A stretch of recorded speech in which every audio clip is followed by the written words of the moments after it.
aquilo que era a visão de um supermercado que pudesse ser um supermercado tradicional, mas que pudesse ser o maior supermercado inteligente do mundo. O percurso do cliente em loja, ele é rastreado ao longo do seu percurso pelas 1600 câmaras, todos os produtos estão pesados e todas as prateleiras são balanças sensorizadas. Naquele momento em que aparece automaticamente a lista de produtos com os quais o cliente interagiu e que tem na sua cesta, é ali que a magia acontece.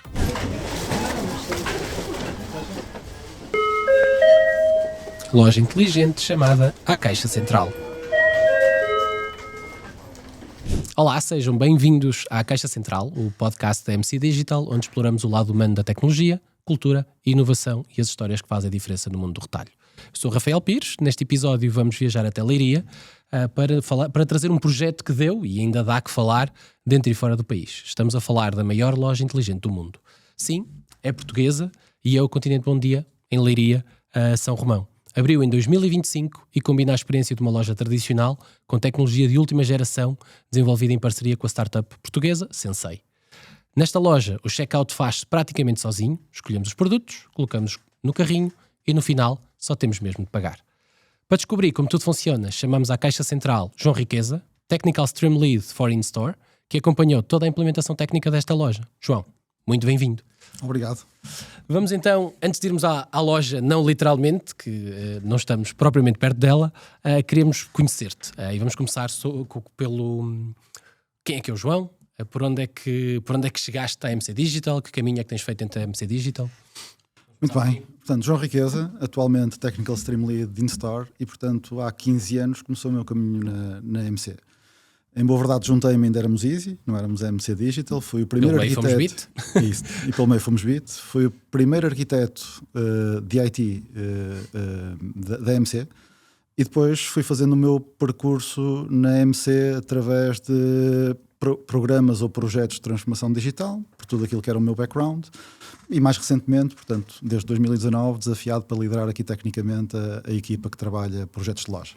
Na parte do quem és, eu estava aqui à espera de ouvir falar de corridas. É? Era, de um lado pessoal também. Queres partilhar um bocadinho essa tua paixão? Sim, pronto. Do ponto de vista de hobbies, eu sou maratonista e, portanto, fui fazendo o meu caminho também. Portanto, eu tive uma flutuação engraçada de 25 kg para cima e para baixo desde que me juntei à MC e, portanto, em boa verdade, vim para a MC, coincidiu com o casar, ter filhas e, portanto, foi tudo a mudar e, portanto, com isto aumentei 25 kg e desde 2016 que regressei ao desporto e tracei o objetivo de correr uma maratona e desde então, a primeira foi em 2019 e desde então que todos os anos corro maratonas. Portanto. Vou ter que me inspirar em ti, porque eu também desde que entrei na MC Digital tem sido declínio na parte mais de desporto e bem-estar, portanto acho que vou ter que olhar para ti como inspiração do lado pessoal. Boa. Trazendo aqui agora a conversa ao tema, qual é que foi o teu papel neste projeto da Loja Inteligente em Leiria? Em boa verdade, em tom de piada, eu costumo dizer que me juntei à equipa de projeto, à minha equipa que estava a trabalhar este projeto para servir de motorista TVDE, isto porque os quilómetros iam ser, e quando ele começou a descarrilar, digamos assim, quando nós percebemos que o desafio para cumprir com a data de abertura, e a data de abertura não muda, é sempre a data de abertura, certo.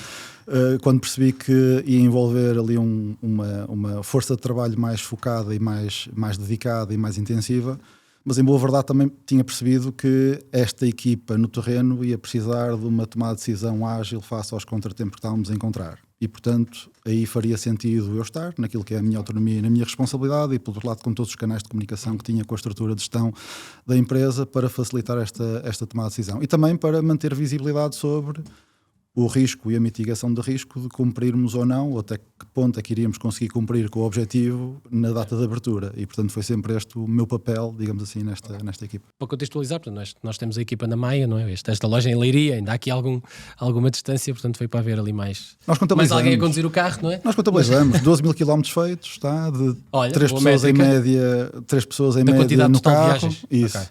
Portanto, noites dormidas, porque havia parte da equipa que ficava lá grande parte da semana, perdia a conta. Muitas noites fora de casa. Isso. Ok. E pelo que eu percebi também da tua resposta, então também não estavas inicialmente no projeto, foi depois necessário entrares para trazer um bocadinho mais de proximidade a uma tomada de decisão mais rápida? Sim, pronto. Em boa verdade, a equipa em autonomia foi desenvolvendo com todos os colegas envolvidos no projeto. O projeto, quando percebi que do ponto de vista de funcionamento de tecnologia e de plano de execução para viabilizar a abertura, estávamos a ficar sem tempo e, portanto, foi neste momento, portanto, a loja abriu em janeiro, inauguração oficial, dezembro, inauguração não oficial, tá? Portanto, a loja abriu em dezembro, 12 de dezembro.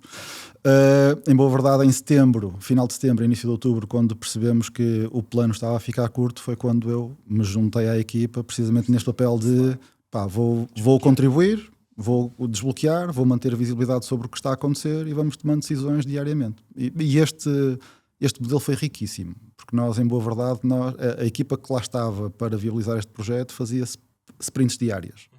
Portanto, nós íamos no carro a fazer a daily, chegávamos, já tínhamos tudo organizado para aquilo que era o dia de trabalho e o objetivo do dia de trabalho, vínhamos embora a fazer a retro e o dia a seguir era igual. Então as viagens até faziam parte do processo, não é? Isso.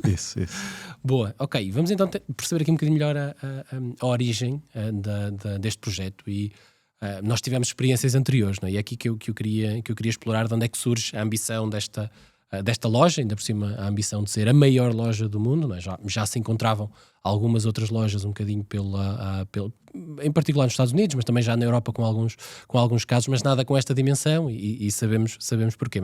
Mas antes de irmos lá, de onde é que surge esta ambição?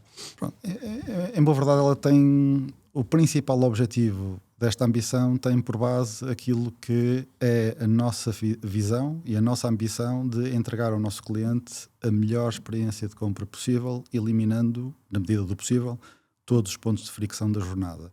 E isto sem nunca retirar ao cliente a possibilidade de decidir como é que quer comprar. E, portanto, tinha de ser uma loja que tanto teria de ter um funcionamento tradicional para clientes que procuram uma jornada de compra sem tecnologia, mas sem recurso à tecnologia. Por outro lado, queríamos que a experiência de compra para aqueles clientes que se aborrecem mais com os pontos de fricção numa jornada de compra tradicional tivessem a sua experiência melhorada naquilo que era o extremo que a tecnologia à data nos permitiria implementar. E disseste bem, a jornada não começou este projeto não começou com esta loja, não é? Começou com o Continental Labs 5 anos antes, que foi uma loja que nós utilizamos como incubadora de tecnologia e também incubadora de processos. Claro. Para que uma loja como a que abrimos em Leiria em 2025 fosse possível e, portanto, foi muito importante. Este Continental Labs foi muito importante para conseguirmos perceber qual seria o momento ideal para materializarmos esta visão. Sim, portanto, há um passo anterior que ajuda a ganhar experiência, a experimentar coisas num ambiente mais controlado, não era uma loja bem mais pequena, bem mais limitada. Com produtos limitados, portanto, era produtos grab and go, não havia peso variável. Portanto... Boa. Este projeto foi um investimento até considerável, 6 milhões de euros para esta loja, com o apoio do PRR, portanto, o Plano de Recuperação e Resiliência. E tipicamente estes projetos envolvem muitas entidades. Queres só partilhar um bocadinho de quem é que esteve envolvido, seja internamente, seja externamente, que tipo de funções é que foi necessário ativar? Imagino que imensas. Sim, posso partilhar algumas e espero, vou-me esquecer de muitas, ok? Portanto, e as que eu não referir, quero que se vejam igualmente mencionadas. Sim, provavelmente será impossível porque era uma lista que estaríamos aqui aborrecida de listar, mas enumerar algumas até mais para ajudar a materializar que tipo de competências, responsabilidades. Posso dizer grandes números. Nós da MC tivemos mais de 100 pessoas dedicadas quase a tempo inteiro a este projeto durante mais de 2 anos, foram 2 anos e meio de projeto para viabilizar esta abertura.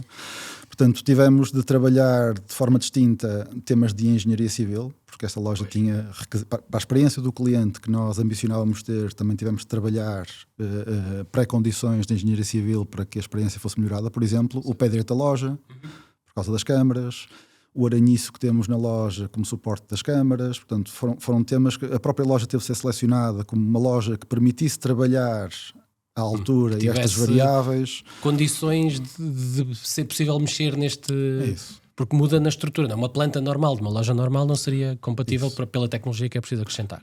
Muitas das vezes perguntam porque a Leiria, não é? E, portanto, nós tínhamos um objetivo de que esta loja não fosse nem em grandes centros, portanto, nem no Porto nem em Lisboa, e depois Leiria foi a loja que reunia as condições para trabalharmos em engenharia aquilo que precisávamos trabalhar e, por outro lado, que tivesse uma data de abertura projetada compatível com o plano de projeto. E, portanto, foi precisamente este o racional que nos levou a chegar a Leiria.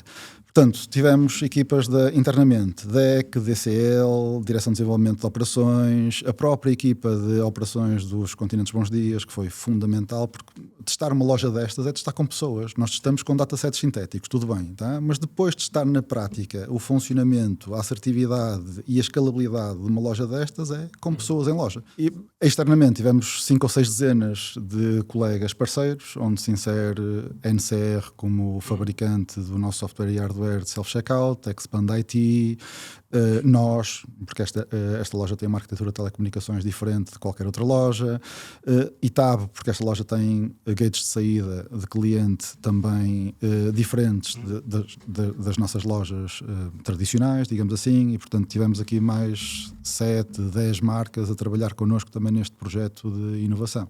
Claro, e a Sensei, não é? E a Sensei, obviamente, sim, a Sensei, obviamente. Certo, boa.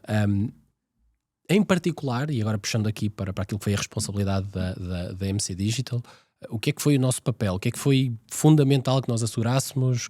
Qual foi o nosso grande contributo para a loja?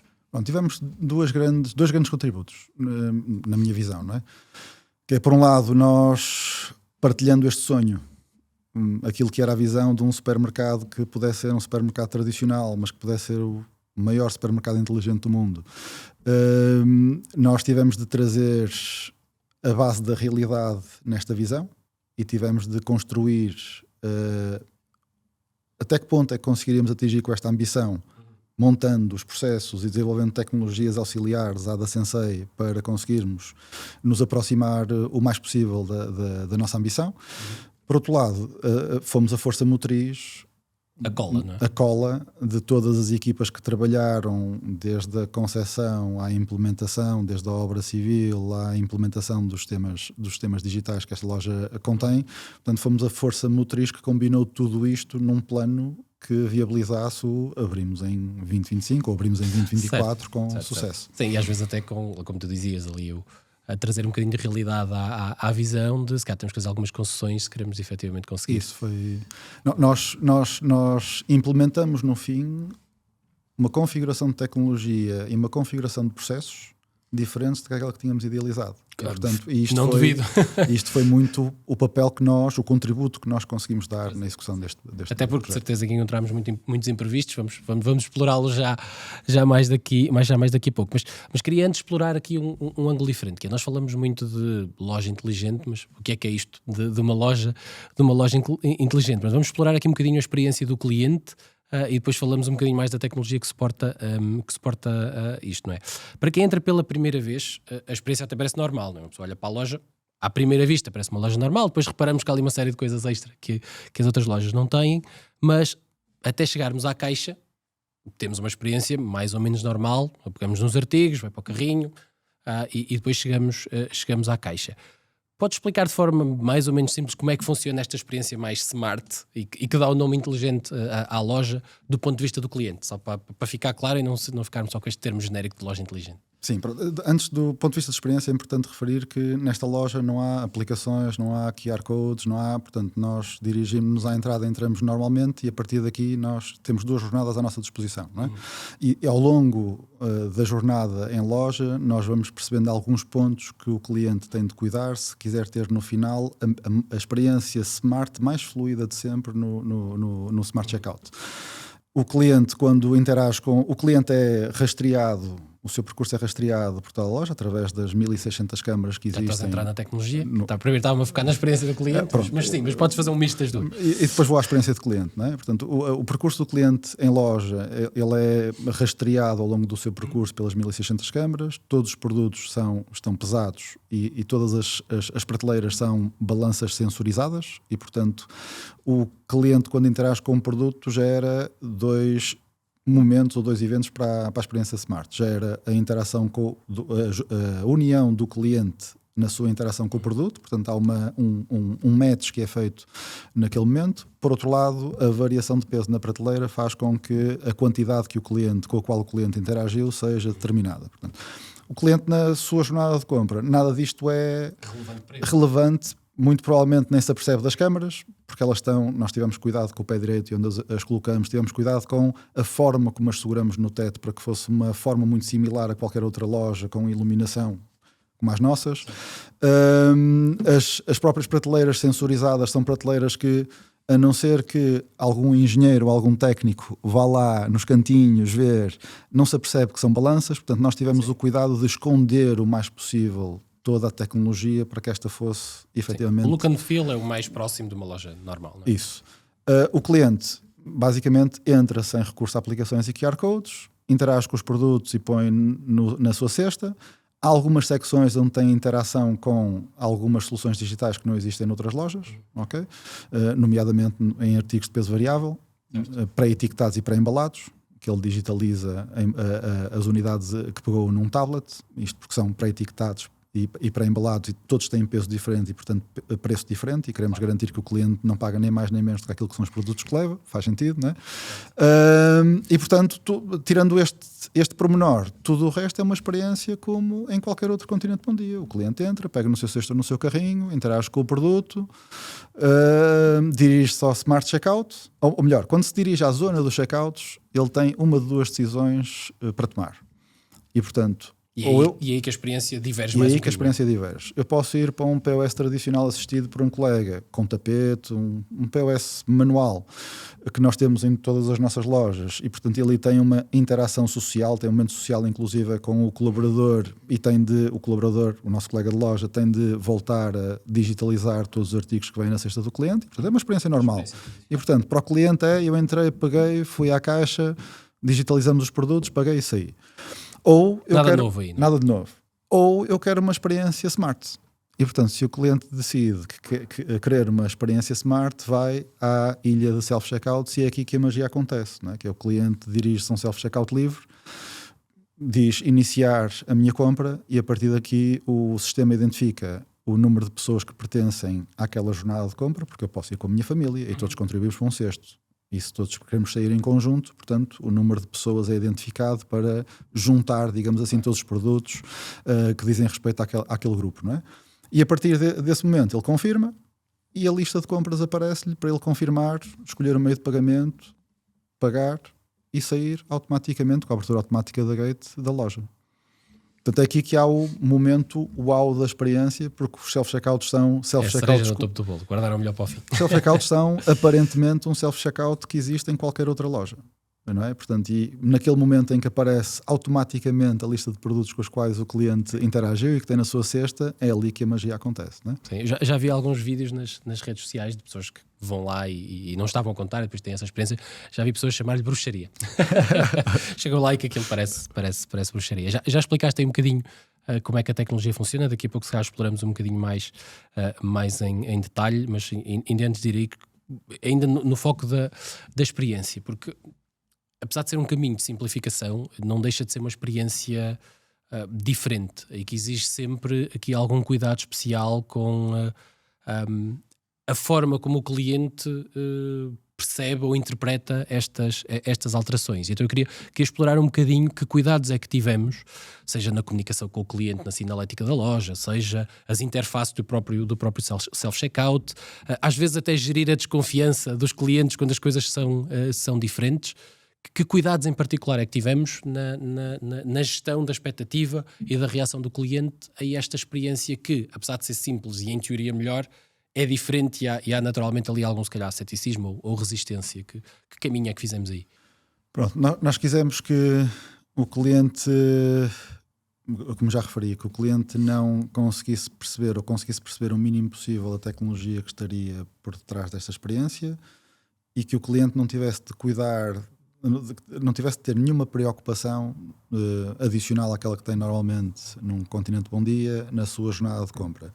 E, portanto, o que nós fizemos foi garantir que, se o cliente não interagir com, por exemplo, que estava a falar dos artigos pré-etiquetados ou pré-embalados, se ele não interagir com o tablet, não há problema nenhum, porque ele ainda tem uma decisão para tomar, que é: eu posso ir para o checkout tradicional e está tudo bem. E está tudo bem.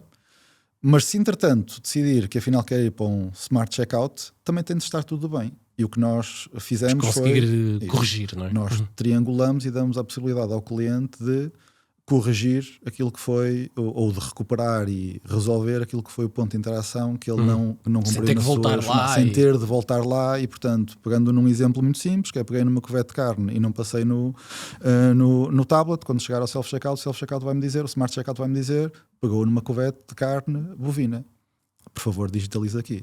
Eu digitalizo e sigo com a minha jornada de compra. Seamless também, não é? Portanto, fluida. Do ponto de vista do resto da experiência do cliente em loja, foi manter exatamente a mesma experiência que nós temos hoje nos nossos supermercados. Há um pormenor nesta loja face a qualquer outro continente Bom Dia ou qualquer outro continente da nossa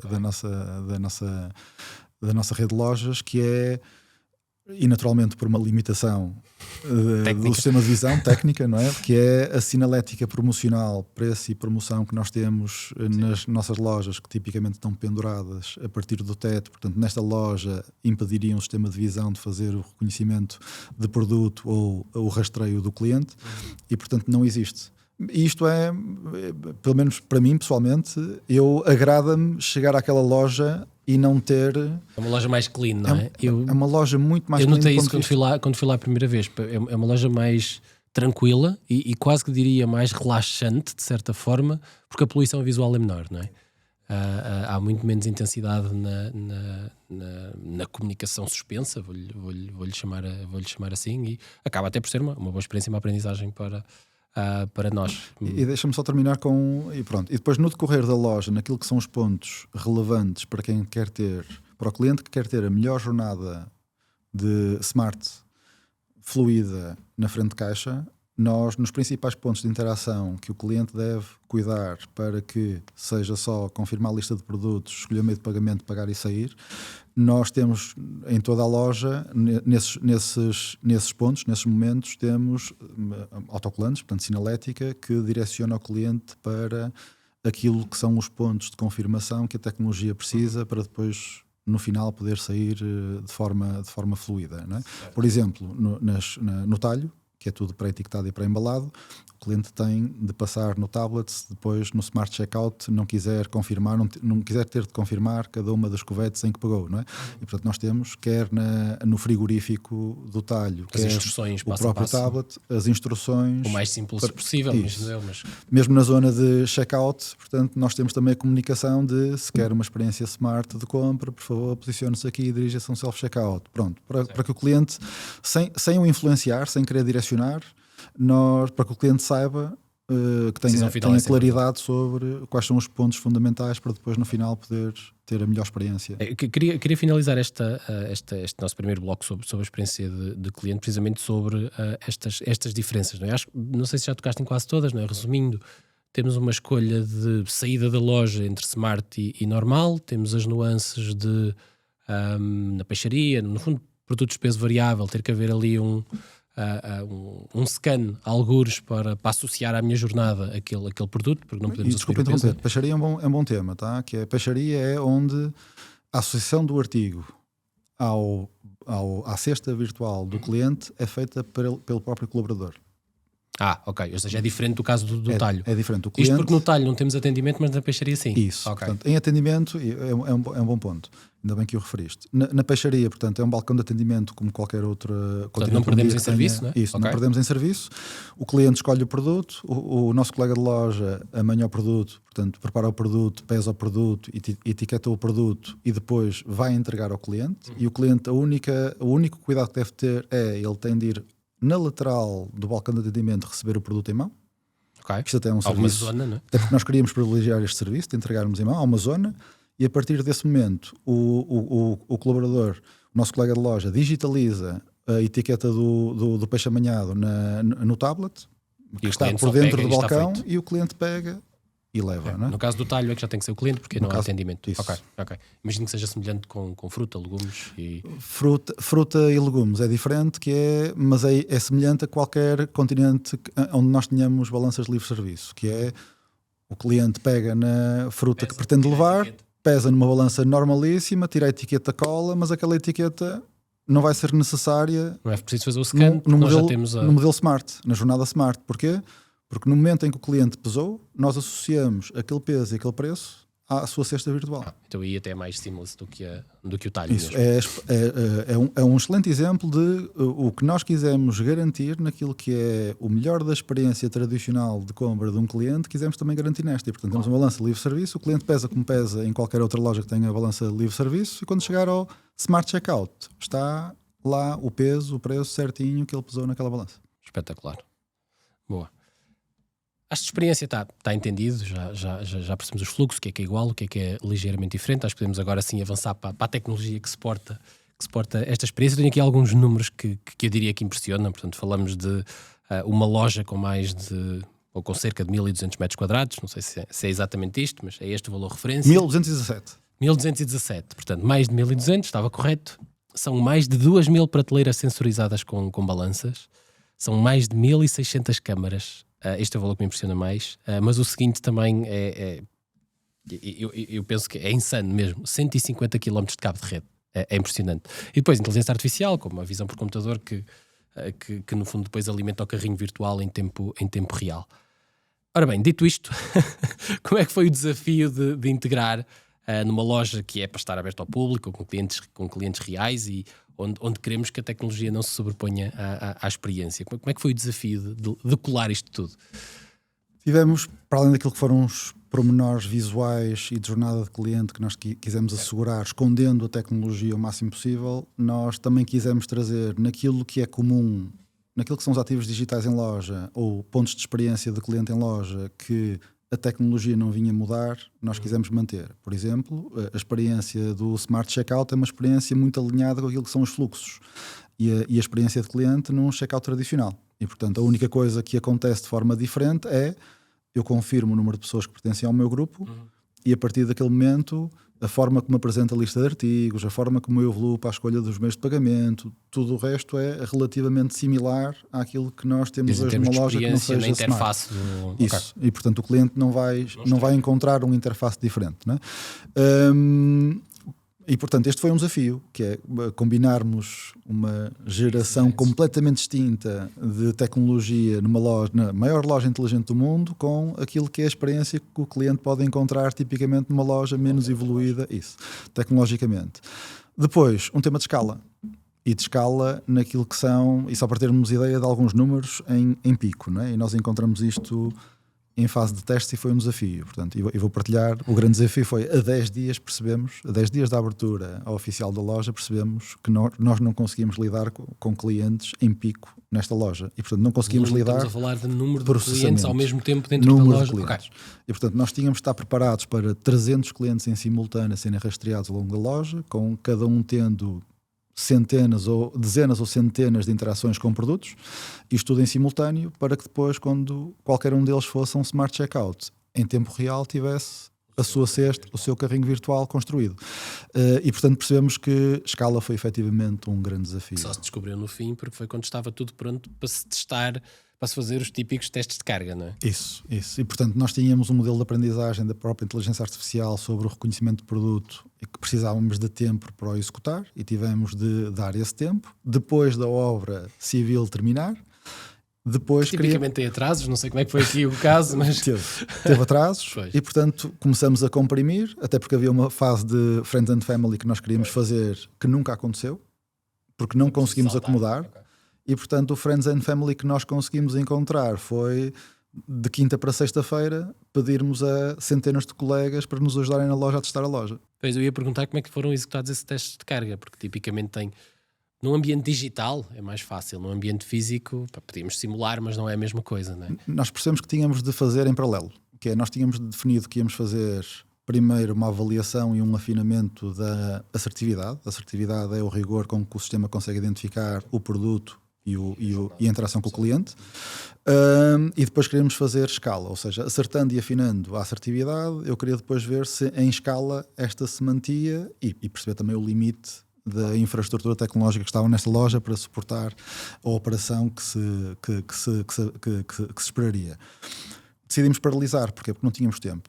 E, portanto, em boa verdade, nós tínhamos 30 ou 40 colegas que nos ajudavam a perceber e a afinar a assertividade, e em paralelo íamos arranjando e pedindo e convidando centenas de colegas para se dirigirem à loja para que nós conseguíssemos perceber ok, ao dia de hoje qual é o limite de processamento desta loja? E portanto posso dizer que o primeiro teste de carga bateu nas 40 pessoas, quando um Continente Bom Dia desta dimensão e nesta região consegue ter à vontade 200 em pico.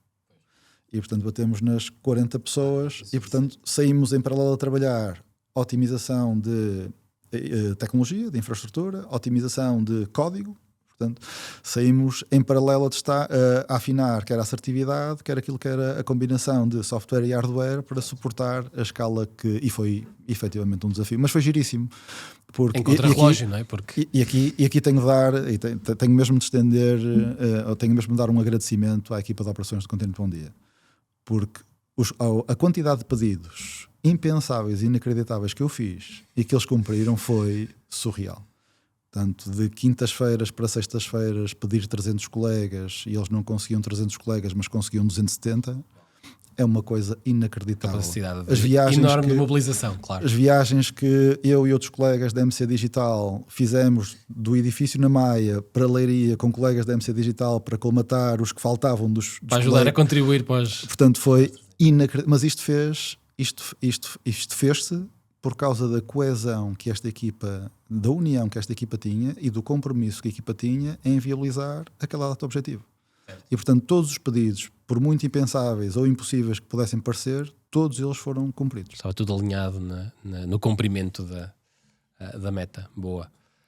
Sobre os casos específicos que falávamos há pouco, eu imagino que não estavam todos previstos ou arrancámos este projeto sem sabermos ainda muito bem como é que os íamos resolver, não é? Por exemplo, o tema de como é que íamos lidar com o talho, como é que íamos lidar com a peixaria. Era algo que o plano já era aquele e fez-se? Foi algo que foi-se descobrindo à medida que vamos percebendo as limitações da tecnologia? Como é que foi esse processo desses casos limite e como é que foi resolvido? Antes era importante referir que o próprio Continente Labs foi um laboratório de teste para aquilo que nós... alguns destes casos. Projetávamos para esta loja e portanto nós começamos a introduzir artigos de peso variável no Labs para começarmos a testar a integração da balança de livre-serviço com o sistema da Sensei, não é? Eu recordo-me do Labs no início de era só fruta embalada. Isso, portanto, ou a e unidade. esse tema estava resolvido. Compravas uma banana. Usámos esse laboratório como teste preliminar. A mesma coisa com o talho. Mas o Labs tinha 150 metros quadrados, não é? Portanto, a variabilidade ou a variedade que nós encontramos nesta loja permitia-nos perceber e permitia-nos esboçar aquilo que podia ser uma solução para a Leiria, não nos permitia comprovar efetivamente qual seria a melhor solução para a Leiria. E sim, encontramos, e vou dar 2 exemplos de 2 contratempos que encontramos. Por exemplo, a padaria, que... Na padaria nós temos vindo a evoluir em todas as nossas lojas o conceito de padaria, onde temos vindo também a retirar as luvas de plástico e a colocar pinças para que o cliente possa manusear o produto. Isto com preocupação da sustentabilidade e, por outro lado, sempre com preocupação da higiene e segurança, não é? Como esta loja funciona, inclusive a padaria funciona com reconhecimento de produto e, portanto, sistema de visão e balança. E a própria padaria tem balanças de alta sensibilidade em cada um dos casulos. A pinça tem peso. Vai interferir. E nós vemos nas nossas lojas, o cliente pega na pinça num casulo, coloca noutro casulo e de repente há 2 variações de peso e nós não sabemos se tivermos dúvidas naquilo que foi o produto e a interação do cliente, nós não temos como desempatar com a balança. Porquê? Porque houve uma variação, houve um pico de um lado, houve um drop do outro, eu não sei se é produto, se é pinça. E portanto esta loja, nós descobrimos em implementação, esta loja tem luvas de plástico. Pronto, e minimizamos este problema. Uma concessão que foi necessário fazer para viabilizar a experiência. Ainda lutamos, porque queríamos mesmo muito, lá está, naquela ambição de experiência perfeitamente igual ou idêntica àquilo que é a evolução que estamos a fazer em todas as nossas lojas. Não conseguimos encontrar solução tecnológica para isto. E, portanto, pelo menos em tempo útil. Então em tempo útil, foi uma solução de compromisso. No talho, todas as cuvetes têm peso diferente. Por outro lado, nós temos uma gama relativamente extensa de peso, que eu tanto tenho cuvetes de 200 gramas como tenho cuvetes de 1,5 kg. E, portanto, para detectar o número de unidades que o cliente pegou, e tendo esta variabilidade, era um enorme desafio. E, portanto, aqui foi uma combinação de 3 coisas que nos permite ter ali uma solução. Portanto, a tecnologia por si não iria, o reconhecimento de produto, o sistema de visão não conseguirá etiqueta e detectar o peso em concreto e o número de unidades, não é suficiente, porque são câmaras 4K, mas estão a 3 metros de distância na oblíqua, E portanto E os códigos barras também não os são. códigos de barras também Não não são cartazes outdoors de Isso. feira de estar. E portanto foi uma combinação de, no que a tecnologia não nos vai conseguir ajudar, nós vamos colmatar com pessoas e processos. E portanto o que nós fizemos foi uma segregação por tipo de produto das arcas. Portanto estamos a falar de bovino, suíno, aves. Portanto segregamos verticalmente as arcas por categoria de produto. Depois, por outro lado, nas prateleiras também segregamos por peso médio.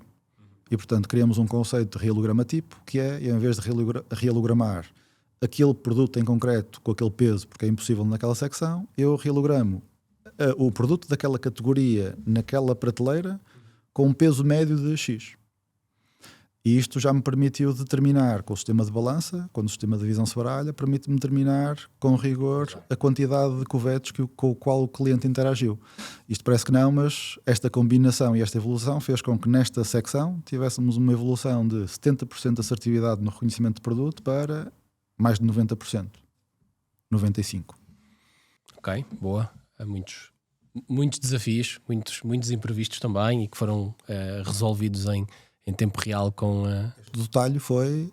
Portanto, nós abrimos a 12 de dezembro de 2024, foi a 11. Sim, depois há ali sempre muitas nuances. Eu vi algumas histórias de para posicionar o tablet faltava um adaptador porque o cabo não passava, não é? Há sempre aqueles detalhes de última hora que é preciso ir encontrar ali uma outra as caixas técnicas, porque nós desenhamos com os tablets numa posição e a obra civil tinha de arrancar com base nesses pressupostos, mas depois quisemos mudar. E depois foi preciso adaptar. Os próprios self-checkouts que nós tínhamos... Queres partilhar mais algumas dessas? Nós não temos balanças de controle, de verificação no self-checkout. Porquê? Porque não é preciso, porque o sistema de visão... Correto. Faz a identificação dos produtos e, portanto, não preciso ter uma balança de controle ou de segurança nos self-checkouts. O que faz com que, eu tirando a balança, não tenha um sítio onde o cliente possa pousar as compras. E, portanto, tivemos de desenvolver prateleiras em específico para os self-checkouts. Última hora, quando começaram a testar a experiência, sentiram ali a falta de... Última semana. Okay. E fez com que tivéssemos de virar os self-checkouts para colocar... uma direção diferente para poder pôr as prateleiras. Isso. Portanto, essas histórias são as mais giras. Tudo na última semana. Tá? Sim. Espetacular. Ok, boa. Muito progresso na tecnologia. Agora queria virar aqui a conversa para outro ponto, mais relacionado com o facto de, tipicamente, estas lojas inteligentes são consideradas lojas menos humanas.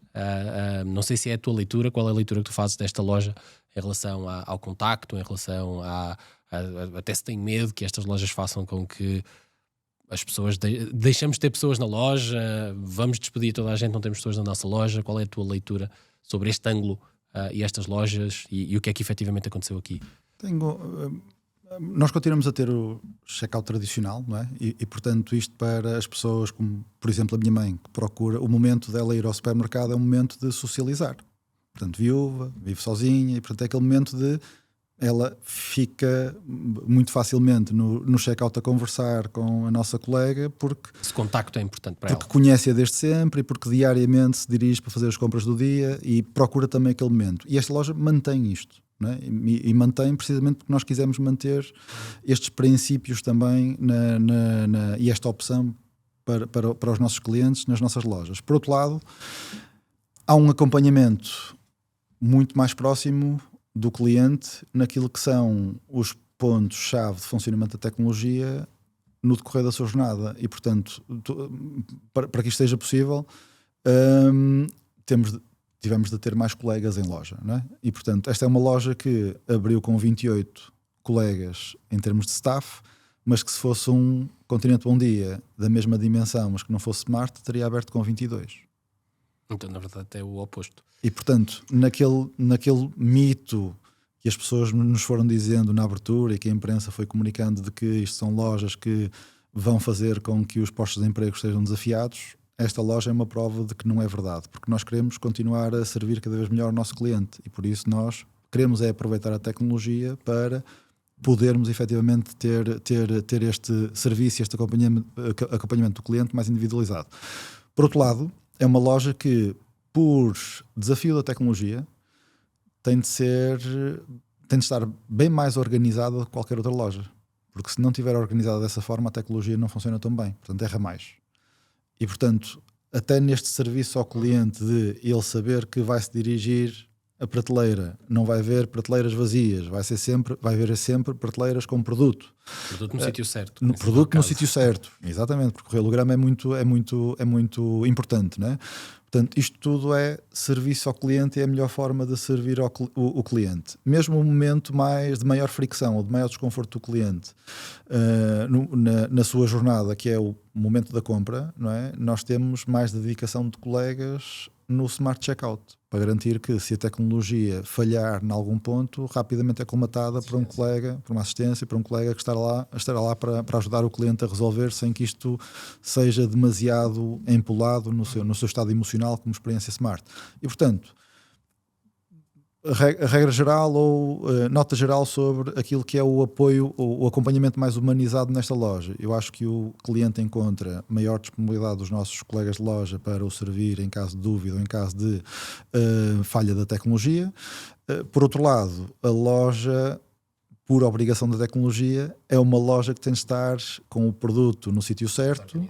E, portanto, por isto também o cliente encontra mais facilmente o produto que procura na sua jornada diária, semanal ou mensal. Portanto, apesar da tecnologia, as pessoas continuam a ser fundamentais, não só para a interação com o cliente e para o acompanhamento, para ajudar, mas também para garantir que a tecnologia funciona, porque a tecnologia precisa de um conjunto de pressupostos que ainda são garantidos pelas pessoas. Tendo isso em conta, o que é que tu achas que muda em termos de funções? Não é? Eu imagino que nesta loja há funções que não existem noutras, não é? E por isso é que de 22 se calhar passámos para 28. O que é que muda no perfil das pessoas, ou que tipo de tarefas é que temos que garantir que acontece aqui? Já disseste algumas, mas de forma mais concreta, nas funções de uma loja tradicional, o que é que surge de novo aqui e o que é que eventualmente deixa de ser necessário porque a tecnologia assegura?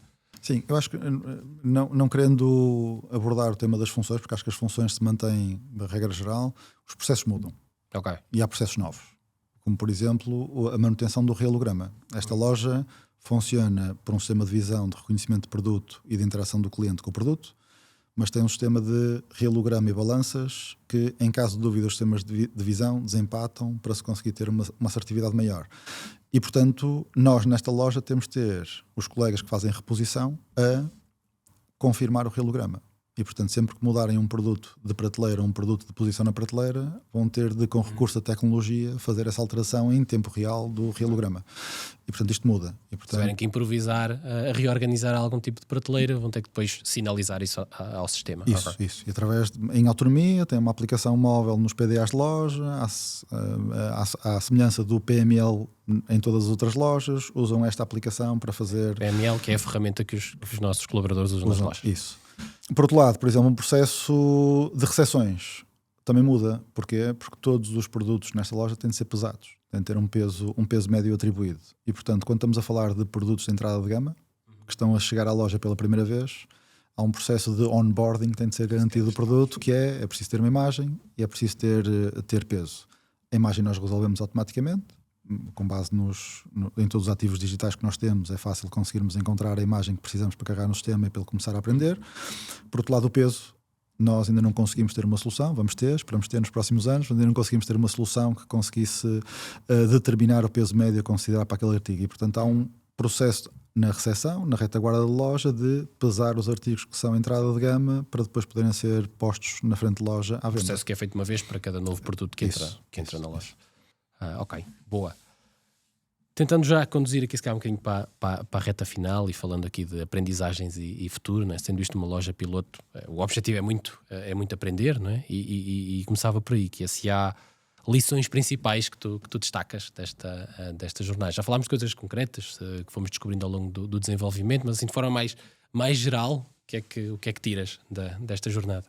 Eu acho que retiro uma, ou melhor, retiro duas. A primeira é que uma equipa muito unida e muito comprometida com um objetivo, com uma visão totalmente partilhada, com uma empresa com uma capacidade de execução, de ambição e de execução brutal, focados, conseguem fazer o que mais ninguém fez pela primeira vez no mundo, que foi abrir o maior supermercado inteligente do mundo, não é? Isto foi muito fruto de, obviamente, a tecnologia suportou muito deste caminho, mas a tecnologia... Mas sozinha não chegava lá. sozinha não chegaria lá. E foram as pessoas comprometidas que fizeram a diferença, fizeram o impensável, tentaram o impossível. Quando diz equipa, diz a equipa alargada, né? Todas as equipas estiveram envolvidas como um todo, que na verdade atuaram como uma, com um objetivo único e comum. Não é? As mais de 100 pessoas, todas elas, sentíamos diariamente, todas elas comprometidas e envolvidas na entrega e na materialização desta visão. A segunda lição é que a tecnologia, por muito madura e boa que seja, não é? Tem de ser sempre complementada com pessoas e processos. E este foi, na minha opinião, naquilo que é a leitura que eu faço deste projeto, este foi o segredo para a experiência que nós hoje conseguimos entregar aos nossos clientes naquela loja. Foi aquilo onde a tecnologia não conseguiria cobrir, ou onde hoje não consegue cobrir, nós, aproveitando o melhor da tecnologia, o melhor que ela nos consegue dar, complementando com os processos e as pessoas formadas e dedicadas a executá-los diariamente ou frequentemente, faz com que o cliente consiga hoje ter uma experiência genial naquela loja. Continuo a ser fã da experiência de compra daquela loja. Exato, quase a bruxaria que eu dizia que eu dizia há pouco. Eu acho que já foste mencionando aqui ali nas respostas anteriores, mas queria tentar aprofundar um bocadinho mais aqui, que é que aprendizagens desta loja é que nós estamos a conseguir recuperar e até aplicar nas outras lojas ditas tradicionais ou normais, como lhe quisermos chamar, né? Porque nós provavelmente vimos novas formas de abordar coisas e se calhar algumas delas é mais uma questão de experiência e não tanto da tecnologia. O que é que conseguimos transferir para as outras lojas com esta experiência? 2 ou 3 coisas, tá? Provavelmente 2. Vamos ver se a terceira faz sentido. Tá? A terceira. Isso. Primeiro, as oportunidades que nós temos por trás de uma loja que tem um ecossistema mais digital naquilo que é a eficiência operacional que procuramos. E agora vou instanciar, que é, por exemplo, etiquetas eletrónicas. Nós percebemos com esta loja, em que a reposição e o posicionamento do produto certo na prateleira certa é crítica, que nós poderíamos e deveríamos orientar o processo de reposição desta loja para artigos que estivessem em ruptura linear, mas cujo estoque fosse disponível. Havendo estoque na loja, nós deveríamos começar por encher as prateleiras. Okay. Priorizar as tarefas de reposição com base nesse princípio. Isso. E a mesma coisa para artigos que estejam em ruptura linear e para os quais eu não tenho estoque na loja. E estes quer dizer, eu vou ter de preencher com outro produto. E, portanto, atualizar o relograma. Aprendemos há pouco. E atualizar o relograma, isso mesmo. E, portanto, nesta loja, trabalhar esta combinação de tecnologia Sensei, etiqueta eletrónica e os diferentes layouts que hoje consigo encontrar numa etiqueta eletrónica, de marcar o produto temporariamente indisponível, de ter a informação de stock integrada na própria etiqueta eletrónica, portanto, trabalhar um conjunto de reportes operacionais que ao início do dia conseguisse orientar a loja naquilo que naquilo que são as tarefas de reposição mais relevantes, quer para o cliente, porque vai encontrar uma loja totalmente preenchida e se tenho só stock com o produto que eu procuro, se não tenho stock, todas as prateleiras vão ter produto e, portanto, eu não vou encontrar uma loja que mal organizada com buracos. Mal organizada ou com outro buraco. E, portanto, nós rapidamente pegamos nisto e levamos para outras lojas. Um outro exemplo é o que nós ainda estamos em fase de exploração, que é, esta loja tem um sistema de rastreio de cliente muito bom. E nós temos um problema hoje nas nossas ilhas de checkout, nas lojas maiores, de self-checkout das lojas maiores, que é a saída sem compras, ou melhor, a abertura automática da gate quando eu finalizo a minha transação no self-checkout. Eu hoje, se tenho uma ilha grande com 30 ou 40 self-checkouts, eu imprimo um talão, ou a caixa imprime um talão para eu depois abrir a minha gate. Porquê? Porque nós queremos confirmar que o cliente que está perante a gate finalizou a compra para poder sair. Finalizou a compra para poder sair. Mas eu, com o sistema de visão e de rastreio de cliente, eu posso acompanhar um cliente desde o momento em que ele finaliza a transação até a gate e quando ele se dirigir à gate, abrir automaticamente. Pronto. E estamos em ideação ainda, estamos a explorar de que forma é que esta tecnologia... Mas essa já é a experiência em Leiria e estamos a perceber como é que a podemos replicar. Okay. Isso. Em Leiria tem uma especificidade, não é? É que eu tenho uma ilha de self-checkout por cada self-checkout. Então por causa dos grupos. E, portanto, aqui é de um para um. Já são quase linhas individuais, portanto, o problema à partida está resolvido. Eu tenho 6 gates de saída, tenho 6 self-checkouts, tenho 6 gates de saída. Portanto, quase podes abrir automaticamente com a finalização da transação. É diferente numa ilha com 40 self-checkouts com uma gate de saída ou 2 gates de saída, não é? E, portanto, tem que ter este rastreio de... Sim, o controle é mais importante. Isso. É essencial nesse caso. Há um terceiro, que é os pesos. Os pesos dos artigos são importantes para muitos processos. inclusive para processos logísticos, não é? E, portanto, de que forma é que eu conseguiria, no decorrer da minha operação, ir consolidando esta informação para, nas entradas de gama nesta loja, eu não ter de ter os colegas de loja a fazer a pesagem para conseguirem vender o produto pela primeira vez nesta loja. Por outro lado, em todas as outras lojas, como é que eu posso alavancar um peso de produto para que as balanças de segurança que nós temos em todos os self-checkouts consigam ter efetivamente o peso do produto e não gerar assistências de colaboradores necessárias. Certo, sim. Idealmente transferir esse processo mais atrás na cadeia, de forma a servir para aquela loja e para todas as outras. Estamos a trabalhar de forma diferente, que é, eu nos self-checkouts tenho todos os produtos a serem pesados todos os dias. Não é? E, portanto, em boa verdade, e o sistema está a aprender. E provavelmente o que eu tenho de fazer é que é uma aprendizagem coletiva. Usar esses dados e consolidar. É isso que nós estamos a... Parece uma boa aprendizagem, faz sentido. Outra pergunta que surge com frequência neste tipo de lojas é se isto é um modelo para escalar ou não. A nossa aprendizagem, a nossa leitura desta loja, qual é que é a tua perspectiva? É um não modelo para escalar e o que é que isto nos diz sobre um potencial futuro do retalho, aqui em particular retalho alimentar, físico, nos próximos anos? Falar da minha vontade e depois vou falar também, ou até viabilidade, não é? E depois vou falar da nossa visão, tendo em consideração a estratégia, a viabilidade, a sustentabilidade, tudo aquilo que nós estamos a avaliar. A minha vontade como cliente e como fã de tecnologia era que fosse um modelo para escalar. Adoraria que mais clientes conseguissem ter a experiência que nós conseguimos entregar em Leiria. Para ter a experiência ideal para todas as pessoas que façam compras nas nossas lojas. Dúvida. Por outro lado, nós sabemos que temos problemas de sustentabilidade para resolver, que é o consumo de energia, e portanto esta loja também serve um bocadinho para isto, para nós aprendermos o que é que vamos ter de evoluir numa configuração de loja como esta para que ela seja escalável, não é? Um investimento em tecnologia brutal, não é? Por outro lado, um consumo de energia brutal, e o que faz com que, na minha opinião, na nossa opinião, torna inviável um alargamento. Sabemos que esta loja vai continuar, portanto, o próprio Luís diz que esta loja não vai fechar, ainda na sexta-feira passada disse isto, portanto, esta loja não vai fechar, ao contrário do Labs. O Labs teve um propósito, fechamos porque esta loja abriu. E o Labs existiu para que esta loja fosse possível. Pudesse abrir, claro. E esta não é para fechar. Escalar tem estes desafios de rentabilidade que nós vamos ter de trabalhar. E rentabilidade não é a rentabilidade da própria loja per si como uma loja de retalho. É mais o investimento da tecnologia, o TCO da tecnologia, é muito investimento para implementar e tem algum investimento para manter, é o consumo de energia, é tudo aquilo que nós também queremos perseguir do ponto de vista de sustentabilidade e da produção de energia e o equilíbrio entre a produção e o consumo. Portanto, temos de cuidar de tudo isto para que seja um conceito que possa escalar de forma viável. Boa, esta era a minha última pergunta sobre a loja. Estamos aqui já no limite do nosso tempo, mas ainda temos aqui um bloco final que é a nossa rubrica habitual, Caixa de Favoritos, e que no teu papel como consumidor, não é? Se calhar já revelaste um bocadinho com essa tua última resposta, mas que tecnologia ou inovação ou experiência no geral é que recentemente mais te marcou e porquê?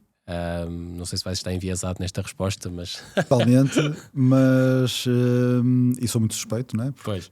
Sinto muito aquela loja como se fosse minha, pela dedicação que toda a equipa teve e que eu também tive na loja. E acredito que todos que estiveram diretamente envolvidos e focados sintam o mesmo, mas a experiência que lá se encontra, e mesmo com muito esforço para esquecer tudo aquilo que foi a nossa entrega, tentando abstrair o teu investimento, a experiência que se encontra nesta loja é qualquer coisa de surpreendente, é genial, e portanto sou fã da experiência do retalho, sou fã desta possível visão de retalho no futuro, que é efetivamente um retalho onde o cliente se sente extremamente confortável, e nós temos números de NPS que nos demonstram isto. Portanto, o cliente acha esta loja mais confortável que qualquer outra loja, em média, qualquer outra nossa loja Continente Bom Dia. Portanto, globalmente, tá? Portanto, o nível de satisfação do cliente com esta loja... Não é só teórico, também temos os dados que suportam essa percepção. Isso. E, portanto,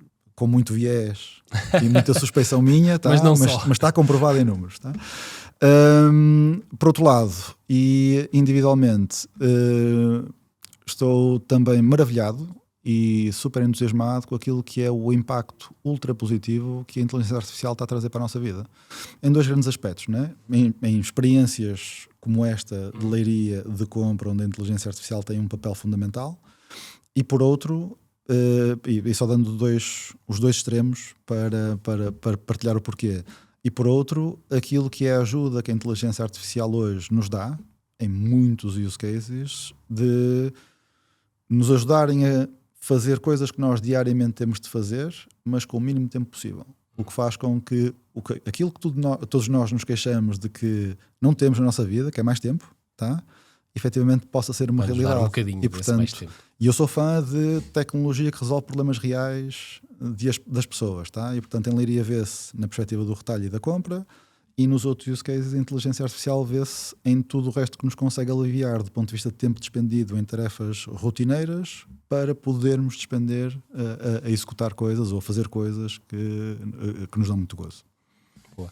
Não, efetivamente acho que essa experiência de leiria tem deixado marca, e percebo o teu enviesamento, mas não me surpreende, porque eu tenho visto de forma totalmente aleatória imensas pessoas a fazer vídeos impressionadas com a experiência, pessoas que até nem sabiam que era assim, nem sabiam que estavam a entrar numa loja diferente e que depois, quando entravam no Smart Checkout, aquilo acontecia e ficavam sem saber. Portanto, não te vou cobrar uma experiência diferente, nem o enviesamento na resposta a esta nossa pergunta. E deixa-me só dizer-te, em complemento a isso que estavas agora a referir, que é, e pegando no tema da escalabilidade daquela loja, a expansão daquela loja, daquele conceito para outras lojas, tá?